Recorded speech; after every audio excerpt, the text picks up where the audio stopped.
হচ্ছে নিরালাপঞ্জি যাওয়ার রাস্তার আশেপাশের দৃশ্য। তো আপনারা দেখে বলেন এই জায়গাকে শ্রীমঙ্গলের সাজেক বলা উচিত কিনা।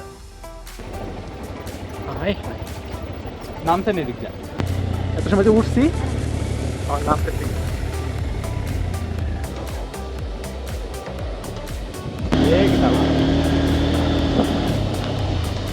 ওই দেখো বাড়িঘর।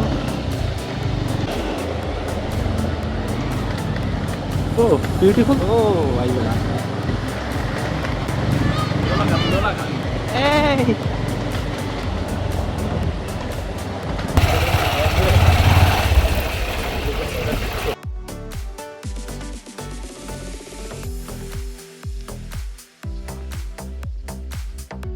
তো এই নিরালাপঞ্জি নিয়ে আমার ডিটেলস ব্লগ আসছে আমার ইউটিউব চ্যানেল আরে রুফ এবং আমার ফেসবুক পেজ লাল সবুজ বাংলাদেশে।